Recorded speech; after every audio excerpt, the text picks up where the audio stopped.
নজর রাখবো পরবর্তী সংবাদে। আমরা দিনভর কালবৈশাখী ঝড়ের যে ক্ষতিগ্রস্ত হওয়ার ছবি সেটা তুলে ধরছি এবং তার সংক্রান্ত বিভিন্ন বিষয় আপডেট দিচ্ছি। তবে এবারে কালবৈশাখী ঝড়ের প্রভাবে বুথগুলিতে ক্ষতি হয়েছে যে খবর উঠে আসছে, তবে কতটা ক্ষতি হয়েছে, কি কি রয়েছে সেই ক্ষতির জায়গায়, ক্ষতির তালিকায় জানবো বিস্তারিত। তবে এখনো পর্যন্ত যে খবর, নির্বাচন কমিশন ইতিমধ্যে খোঁজ খবর নিতে শুরু করেছে বুথগুলিতে কতটা ক্ষতি হয়েছে তা জানার জন্য। তবে শুধুমাত্র ত্রিপুরা নয়, ত্রিপুরার পাশাপাশি আসাম এবং বাংলাতেও কালবৈশাখী ঝড়ের দাপটে ক্ষতিগ্রস্ত হয়েছে নির্বাচনী বুথ অফিসের। জাতীয় নির্বাচন কমিশনের জানিয়ে চিন্তা রয়েছে। কথা বলবো আমাদের প্রতিনিধি অঙ্কিতা বর্ধন জুড়ে গেছেন টেলিফোন লাইনে। অঙ্কিতা, ঝড় বৃষ্টির প্রভাব আমরা দেখেছি শনি এবং রবিবার, তাতেই একাধিক জায়গাতে ক্ষয়ক্ষতি, সাধারণ মানুষের বাড়িঘর থেকে শুরু করে এবার রাজনৈতিক ভাবেও ক্ষতি হয়েছে দলগুলির। এবারে বুথ অফিসের ক্ষতি হয়েছে বলে খবর উঠে আসছে, কি জানাচ্ছে সেই জায়গায় নির্বাচন কমিশন? একদমই, দেখো ইতিমধ্যেই কিন্তু নির্বাচনের নির্ঘণ্ট ঘোষিত। আশঙ্কা করা হচ্ছে যে এই দুর্যোগপূর্ণ আবহাওয়ার মধ্য দিয়েই চলবে ভোট গ্রহণ পর্ব। তাই ইতিমধ্যেই ইলেকশন কমিশন সিদ্ধান্ত গ্রহণ করেছে যে কিভাবে সে সমস্ত বিষয়গুলিকে ট্যাকেল করা যায়।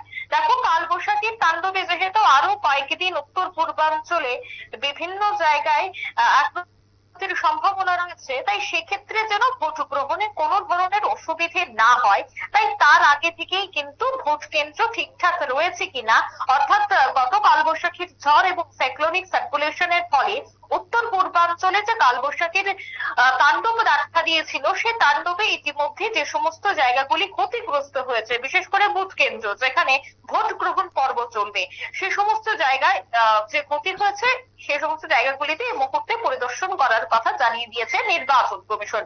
এবং আগামীতেও যে কালবৈশাখীর এক প্রকার ভ্রুকুটি এবং বৃষ্টির ভ্রুকুটি দেখা দিয়েছে, সে সমস্ত বিষয়গুলিকে মাথায় রেখে ক্ষতিগ্রস্ত ভোট কেন্দ্রগুলি কিভাবে দ্রুত সারাই করা যায় তার জন্য কিন্তু আগে থেকে প্রস্তুত থাকার জন্য নির্বাচন কমিশন বলে দিয়েছে। যদি নির্বাচন ঠিক আগ মুহূর্তে রাজ্যে বা অসম সহ উত্তর পূর্বাঞ্চলের বিভিন্ন জায়গায় ঘূর্ণিঝড়ের তাণ্ডব দেখা যায়, তবে অতি দ্রুত কিভাবে তা সারাই করা যাবে তার জন্য আগে থেকেই শ্রমিককে প্রস্তুত থাকার জন্য বলা হয়েছে। দেখো, প্রত্যেকটি রাজ্যের জন্য নির্বাচনী আধিকারিকরা তারা ইতিমধ্যেই তৈরি রয়েছেন। তারা কিভাবে ভোট করাবেন বা শান্তিপূর্ণভাবে কিভাবে গোটা দেশে ভোট গ্রহণ পর্ব চলবে তার জন্য কিন্তু গুরু দায়িত্ব পালন করবেন নির্বাচনের আধিকারিকরা। তাই ইতিমধ্যেই জাতীয় নির্বাচন কমিশন জানিয়ে দিয়েছে যে যারাই দায়িত্বে থাকবে, বিশেষ করে অসম, ত্রিপুরা, মণিপুর, মিজোরাম, সে সমস্ত জায়গায় যারাই নির্বাচনের দায়িত্বে থাকবেন তাদেরকে প্রথমে হাই অ্যালার্ট জারি করে দিয়েছেন যে যদি নির্বাচনের আগ মুহূর্তেও এই ধরনের ঘটনা বা কাণ্ডলীলা দেখা যায়, তবে যেন ভোট গ্রহণে কোনো ধরনের বিঘ্ন না হয়, অর্থাৎ খুব তাড়াতাড়ি যেন সে সমস্ত ভোট কেন্দ্র বা যে সমস্ত বিদ্যালয়গুলিতে ভোট করানোর চিন্তা ভাবনা ইতিমধ্যেই করা হয়েছে, সেগুলি যেন সঠিকভাবে থাকে তার জন্য আগে থেকেই প্রস্তুত থাকার জন্য নির্বাচন কমিশন বলে দিয়েছে। আজ সকালেই আমরা দেখেছিলাম অসম সহ ত্রিপুরা রাজ্যের বিভিন্ন জায়গায় প্রচুর ক্ষয়ক্ষতি হয়েছে। আর ইতিমধ্যে উত্তর পূর্বাঞ্চলে বৃষ্টির একটা বড় সম্ভাবনা রয়েছে। আইএমডি ইতিমধ্যে রাজ্যে হলুদ সতর্কবার্তা জারি করেছে, তৎসঙ্গে অসমের কমলা সতর্কবার্তা জারি করা হয়েছে।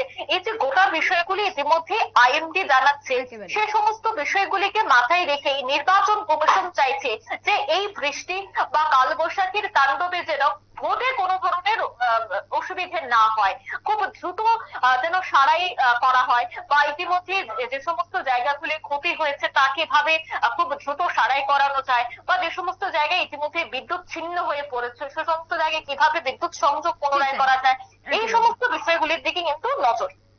সুপ্রীতি, একেবারেই তাই। অনেক ধন্যবাদ অঙ্কিতা তোমায়। কথা বলছিলাম আমাদের প্রতিনিধির সঙ্গে। তবে বুথগুলির দিকে এবার বিশেষ নজর রয়েছে নির্বাচন কমিশনের, যেমনটা জানা যাচ্ছে। ছোট্ট বিরতির পর ফিরে আসবো, সঙ্গে থাকুন।